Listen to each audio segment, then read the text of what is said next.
t-shirt and the baseball cap, don't even think about it. This less points. Okay?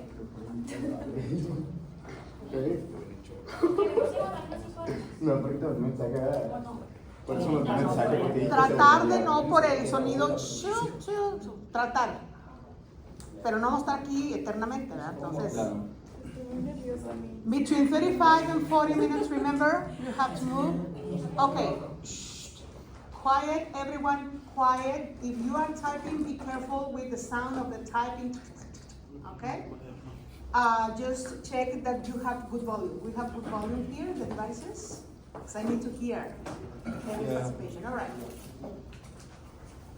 Okay. Remember, you can have a look at your computer just to have a reference, but not to read the whole thing, because then you won't have any points there. All right? Okay.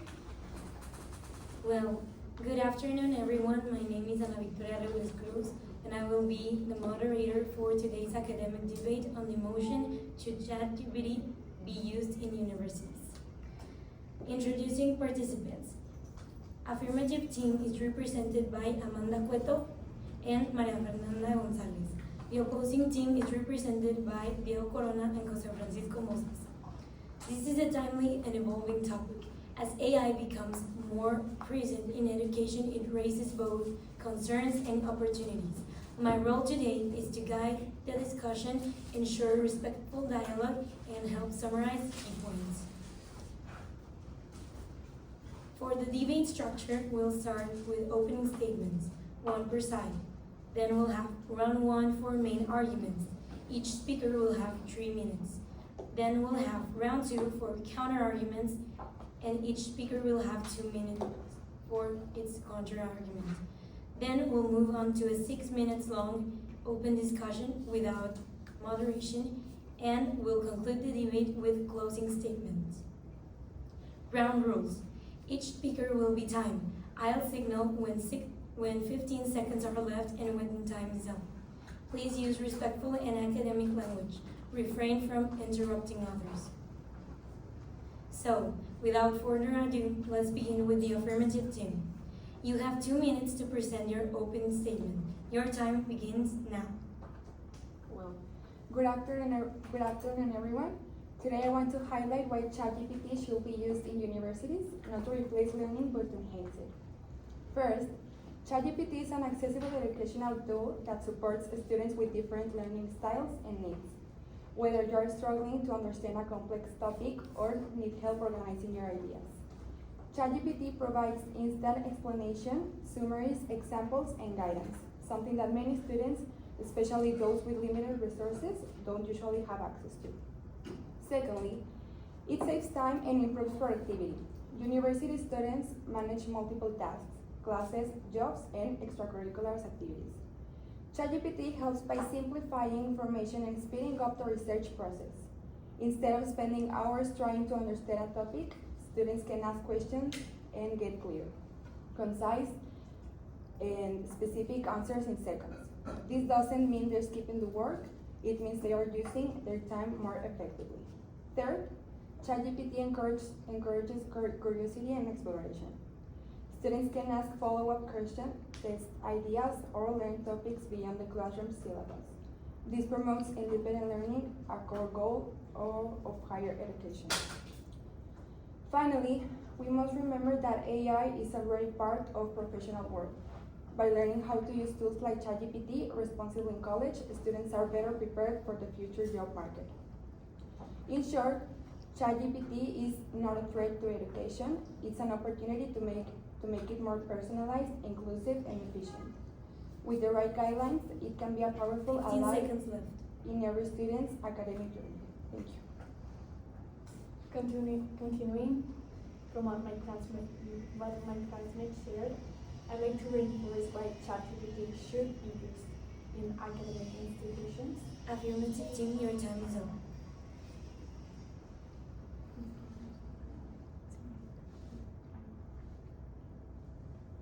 Well, thank you. Now, opposing team, your 2 minutes start now. Good afternoon, everyone. Today we're going to talk about one of the most powerful tools humans have created. That's ChatGPT. And as in quoting Uncle Ben, a great power has a great responsibility. ChatGPT is a tool developed by OpenAI that uses artificial intelligence to answer all questions user might have.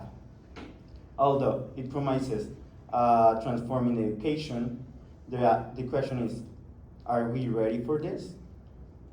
As students, what we need today is not a machine that answers all our questions. What we need is a tool that helps us how to process and search information as fast as we can. That's why the indiscriminate use of ChatGPT can be counterproductive. It encourages dependency and can lead to students to lose essential skills such as critical thinking and the ability of evaluating the reliability of the resources. This ultimately puts academic integrity at risk. As my team said, ChatGPT is not reliable sources. That's why it gives a lot of wrong information, and well, the persons that use ChatGPT, the students, get this as a tool for them to take the answers, but most of them are wrong. But the reason they take them 15 seconds left. is because they sound confident. And well, ChatGPT, as my team said, is a really powerful tool, but most of them are based on Opposing team, your time is up. Thank you. Now we'll move on into round one, where each speaker will present one main argument. Each speaker will have 3 minutes to present one main argument. The order is as follows: affirmative speaker 1, opposing speaker 1, affirmative speaker 2, opposing speaker 2. Affirmative speaker 1, your 3 minutes start now. Okay, continuing with what my classmate shared, I'd like to reinforce why ChatGPT should be used as an academic tool. Not as just a learning tool, but as a strategic ally for modern education. Let's start with this. University is about preparation, not just memorizing. We need to learn how to solve problems, manage our time, and prioritize our career. Not every subject connects with every student's goals. So, for instance, if someone is focused on business, they could use ChatGPT, and that allows them to redirect time and energy to where it truly matters and get through the course of anthropology, for example. Their career path is the most important. And it's not laziness, it's smart resource management. Secondly, it also accelerates learning and development. It simplifies tasks like writing, like summarizing, or understanding tough concepts. It gives the student the opportunity to focus on higher level thinking. And imagine, with all that time saved, you can use that time to work on a startup, they prepare for an internship, or explore innovative projects. ChatGPT isn't a shortcut, it's a launchpad. Thirdly, and this is crucial, ChatGPT closes educational gaps. Everyone has a subject where we struggle. Some people need things to be explained to them 5 times, and not every teacher has time to explain everything 5 times, but ChatGPT can, and it can adapt to your own learning skills and to your way of thinking. So it can also help students who might otherwise fall behind, catch up, and even excel in the subject. How many times? 40 seconds. Okay, and beyond academics, it also builds digital literacy. This tool is part of the real world now. The workplace is evolving, so the educational system should evolve with it. we must learn to use it ethically, responsibly, and creatively. That's the part, 15 seconds left. that's the role we have. Thank you. Opposing speaker 1, your 3 minutes start now. To support of our position against ChatGPT in schools, we have three main arguments. The loss of critical thinking and intellectual autonomy, the threat to academic integrity, and the lack of institutional capacity to implement the technology in an ethical and equitable way. So, in addition, we need to pay attention on how and what is the reliability that ChatGPT has on its information.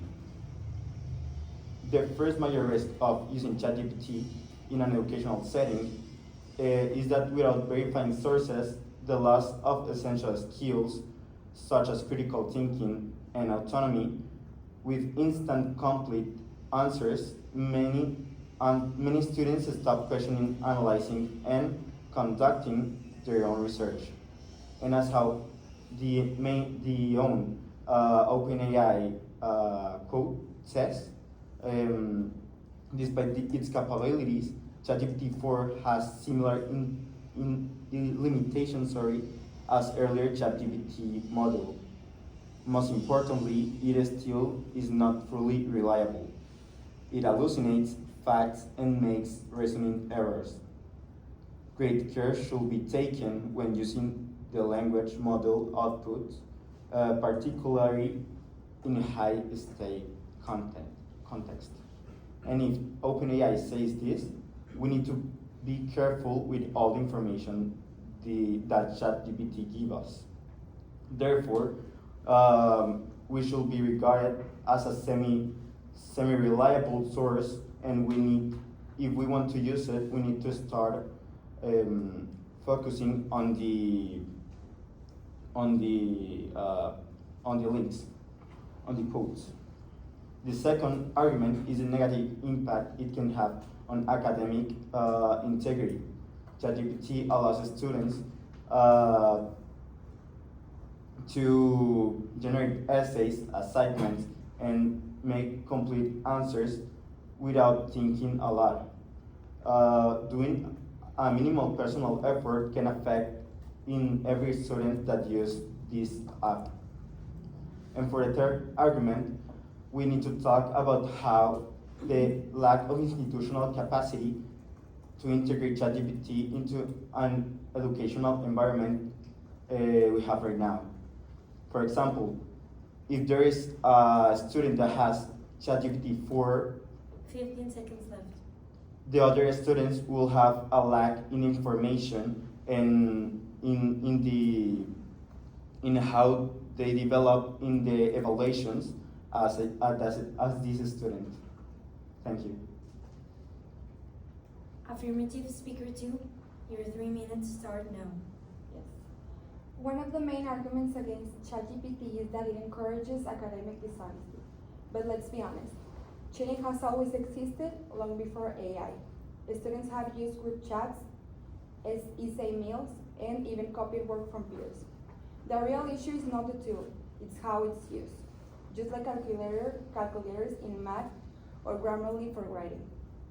ChatGPT can be a support system when used responsibly. That's why universities should educate students on proper usage, create clear guidelines, and integrate AI literacy into academic policies. Teaching students how to use ChatGPT ethically is a better solution than banning it entirely.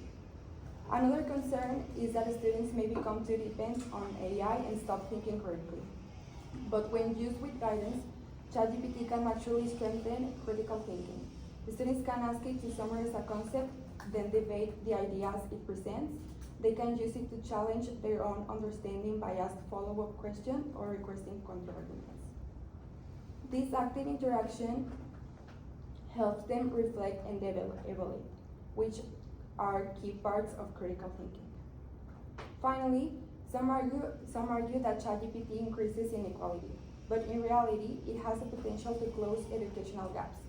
Students with learning disabilities or those who speak English as a second language, often struggle with the fast pace of traditional lectures. ChatGPT offers a low-pressure environment where they can ask for help without judgment, repeat instruction as many times as they need, or get simplified explanation. It acts as an equalizer, giving more students a fair chance to succeed. So instead of fearing ChatGPT, let's focus on shaping its use with purpose. Technology should not be rejected. It should be guided, regulated, and used to empower learning. Thank you. Opposing speaker 2, your 3 minutes start now. The first argument, ChatGPT is not a reliable academic source. In university, we're based on everything and facts and sources. And this is a risk because it often, ChatGPT produces content that sounds credible, but in fact, it is factually incorrect and entirely made up. This used to get with people, students, used to get quick answers and the type of question to copy the response. That is not critical thinking. It is just outsourcing and thinking process to the machine. And if ChatGPT gives you an explanation, most students don't go further. They don't ask, is this right? Where did it stem from? Or what do other sources say? ChatGPT doesn't give clear sources and it's a free version. Thus, it doesn't show where its data, so there's no way to fact check unless its students take extra time, and most of them don't. ChatGPT increases educational inequality. Not all students have the access to get to internet or to even get a laptop, get a phone to use ChatGPT. And especially in countries or regions when limited internet devices or digital literacy is, well, blocked. I don't know. If some students can usually use AI to prove their performance and others can't, we create a bigger gap between privileged people and those doesn't that privilege. For example, a student out well-funded a university with access to civil internet in premium, as Tec de Monterrey, AI tools may outperform another students with some talents that fewer digital sources like public schools. And education is supposed to reduce inequality, not reinforce it. Promoting ChatGPT is a regular academic tool to make unintentional leave and many behind. If access is unequal, the playing field becomes unfair. So that's why many students will be affected if ChatGPT is approved on college. Next, for the third argument, ChatGPT weakens the human 15 connection seconds learning. left. Learning is not about information, it's about mentorship, dialogue, and human interaction. ChatGPT replaced that generic and in one phrase. Professor played a key role in shaping students' critical thinking, ethics, and confidence through feedback, Opposing discussion, speaker and 2, guidance. your time is up. We'll now begin round 2, counter arguments. Each speaker will respond to the opposing team points. You each have 2 minutes. The order is as follows. Opposing speaker 1, affirmative speaker 1, opposing speaker 2, affirmative speaker 2. Opposing speaker 1, your 2 minutes start now. Just as the teacher of the UCL Institute of Education in Germany, looking we don't have the sources and the tools to start with using tools such as ChatGPT, because we have this lack of students that we mentioned, that some students can have ChatGPT Premium or others that other students don't have. So you can see a big gap there by the information you can get on those. And many students don't make a really big effort by finding information by ChatGPT. they just put an input in in this tool, and they just start copying and pasting all those information without searching all the sources ChatGPT is using to get this information. So that's why I think we're not ready to use ChatGPT at schools. Also, that's why I think there is a really big gap between the people that can buy the premium version of ChatGPT and the people that cannot buy the premium version of ChatGPT. Thank you. Affirmative speaker 1, your 2 minutes start now. Okay, about your point that institutions are not prepared to apply it ethically and equitably. It's true that there is an access gap, but the solution isn't to prohibit it, but rather democratize it. So first, we must train teachers and students to learn how to use ChatGPT responsibly. And furthermore, there is ChatGPT 3.5 that it's free and it is very highly capable. So I don't see that big gap you say that there is between ChatGPT 3.5 and ChatGPT 4. And about that other point you marked, that ChatGPT isn't always reliable. Well, not even textbooks are 100% reliable, and ChatGPT is like a benefit for the students because it helps you compare all the links and all the web pages and give you accurate answers. We know ChatGPT is not 100% accurate, but surprisingly, most of the time it gives very good and accurate answers.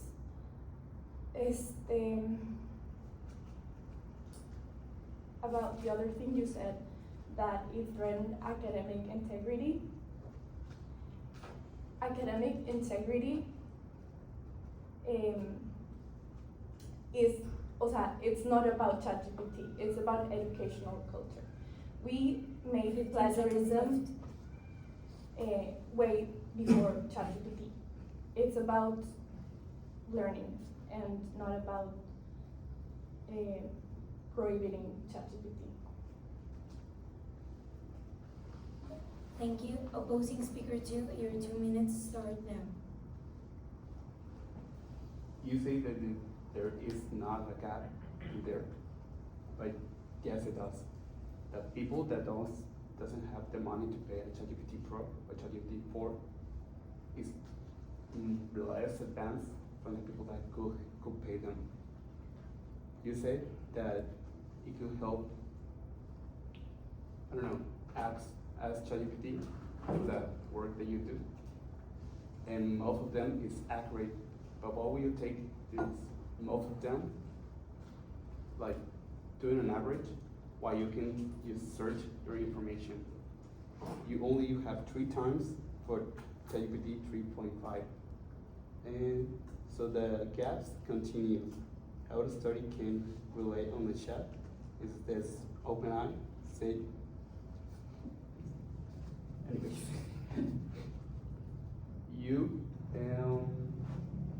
here comes the ethical problems. Many studies already use to complete the assignment without saying so. This is form of plagiarism, tempting to cheat. Amanda Stowe said that many people use them to do essays in seconds, and well, it's easy way to misuse ChatGPT, as you say. Many students use it without a credit, and that's plagiarism. And in many schools, there is a really hard way to detect AI. So that's another gap for schools that could pay for a detector, 15 seconds left. and the schools that couldn't pay that. So, in honest,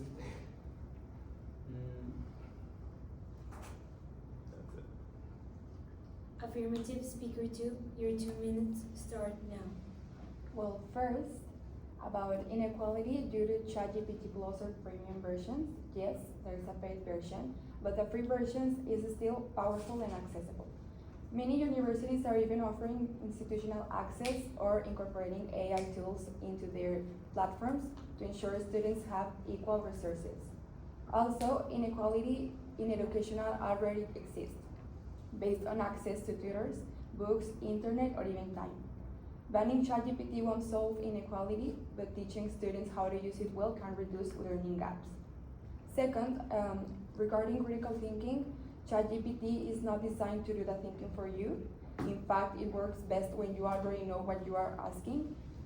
Students can use it to challenge ideas, test arguments, and refine their understanding. It's similar to having a conversation partner, but one that knows a lot and responds instantly. If anything, it encourages students to go deeper, not stay shallow. And also, it's important to recognize that that banning ChatGPT won't stop students from using it. It will only push its use into the shadows without guidance or regulation. Instead of fearing misuse, universities should take the lead in creating clear policies and teaching students how to integrate AI tools responsibly into their academic work. Also, saying ChatGPT replaces learning oversimplifies how students actually use it. In reality, many students use it to clarify doubts, rephrase complex explanations, ask for example, or practice writing. These are forms of 15 active seconds learning, left. not passive copying. The truth is AI won't go away. It's part of our world. So the question is, should we use it? But how should we use it well? And yeah, thank you. Thank you, participants. Now we'll move on to open discussion. You will have 6 minutes for open discussion without moderation. Your time begins now.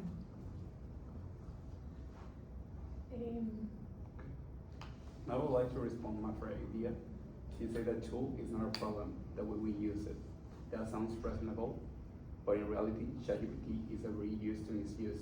Most students are not trained to use it the right way. And then we have a tool that can write a full essence in seconds. It's tempting to just copy the result. We can compare to a calculator or a book. A calculator helps you check the result. ChatGPT replaces the thinking process, and Muffer says also ChatGPT is for critical thinking. But let's be honest, when a student is in rush and asks for AI for a result or for an answer, they just copy and paste it. They don't stop and to analyze, to think it and think deeper. So instead of encourage critical thinking, ChatGPT often replaces the shortcuts. And she also mentions that ChatGPT helps you reduce inequality, but that's not always true. Students who speak better English know how to ask the questions are the ones that will get better answers. And also, not all students or schools have the same access to the technology or the internet speed. So in the same cases, ChatGPT can actually increase inequality. Until they do, ChatGPT causes more harm than good. Firstly, about what you said, it's the educational culture that puts those gaps in ChatGPT. It's not that ChatGPT is for plagiarism, etc. No, it's the educational culture that makes it like that. And let's be honest, everyone has their goals. If a student wants to thrive, the student will try and will pay attention in class and will do notes and will do everything possible to thrive.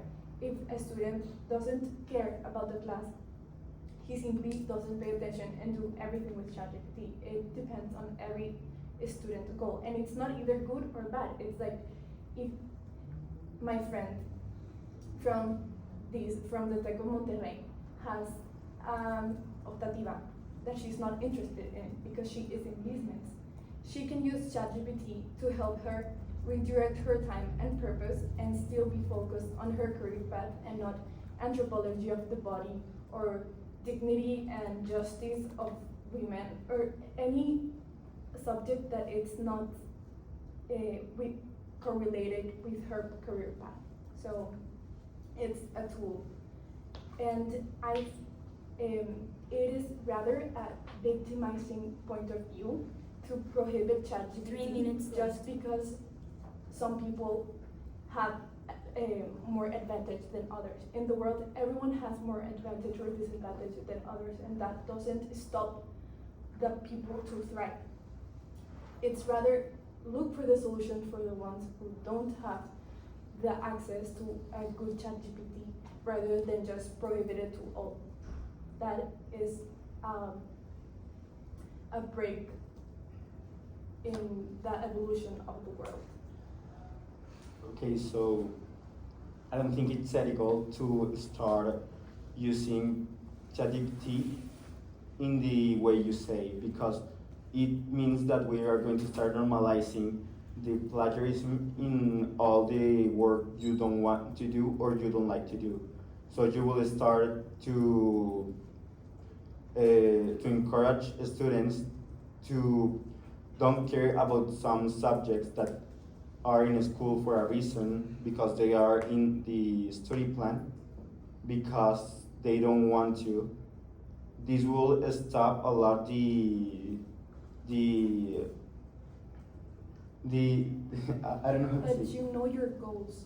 Finally, the knowledge the student wants to have is of their business. You know, the school is there to teach you, but it will teach you as far as you want to be taught.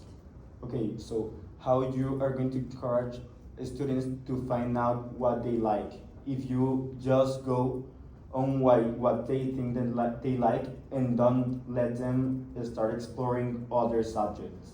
That's exactly our proposition, that institutions must update and train teachers and students to learn how to use ChatGPT properly and be able to adequate it properly to exams and 1 minute partials, left. etc. Okay, so that's contradictory of what you just said, because Why? you say that students can use ChatGPT because they don't like a subject, but at the same time they can study by there. But if you have ChatGPT, why should you study? For some exams that are by computer, some students start using ChatGPT to answer all the questions and making a gap and a lack of learning in that subject. Firstly, because you care, and repeating what I just said, institutions must update and train teachers and students, 15 seconds left. but they must also update their way of teaching and their way of giving exams, so we could use so we could adequately use ChatGPT on exams, on activities, on everything, that it encourages you to problem solve, Speakers, your time is up. to problem solving. Perdón, yes. Before we move on to closing statements, I'd like to offer a brief summary of the key points raised so far.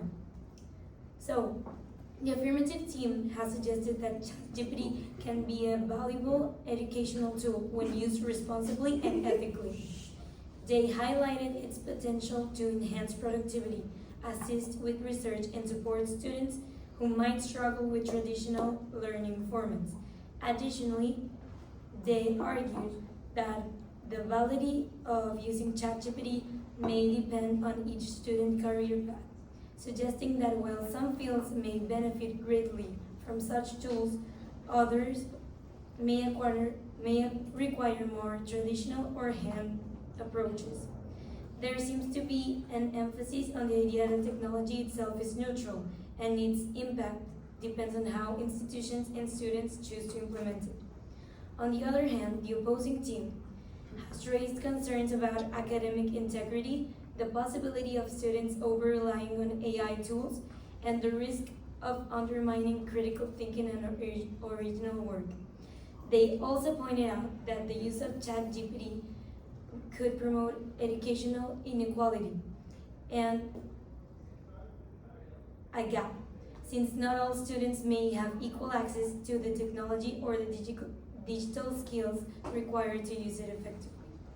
Overall, both sides have provided thoughtful perspectives suggesting that the integration of AI into education may offer both significant opportunities and challenging and complex challenges that universities must carefully consider. We'll now hear the closing statements from each team. Each team has 1 minute to summarize their final position. Affirmative team, your minute for closing statement time begins now. Well, thank you. Today we've shown that ChatGPT is not a threat to education, it's an opportunity when used responsibly. It supports diverse learning styles, improves accessibility, saves time, and encourages curiosity. It doesn't replace critical thinking, it enhances it. We understand that concerns about cheating and dependency, but banning the tool won't solve those problems. Instead, we believe universities should teach students how to use AI ethically, just like they do with any academic resource.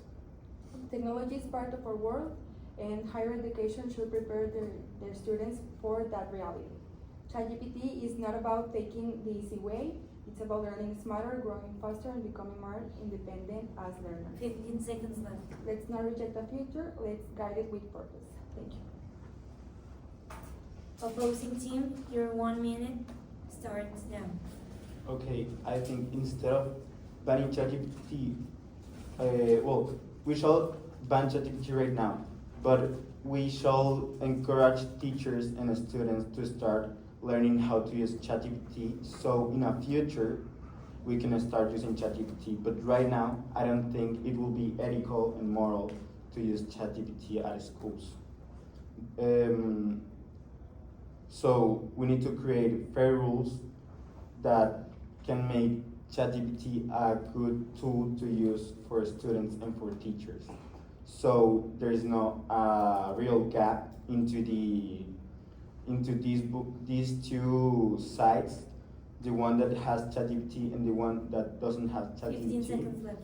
And also, we reduce the gap of people using ChatGPT for plagiarism. Thank you. Thank you both teams for your preparation, thoughtful arguments, and respectful engagement throughout today's debate. It's clear that the topic of ChatGPT in universities is still evolving, and both sides have highlighted important points, from the potential to enhance learning to the need for caution in maintaining academic values. I hope this discussion has not only helped us reflect on the role of AI in education, but also encourages to think critically about how we use new technologies as students, educators, and institutions. Thank you again for your participation and attention. Thank you. Thank you.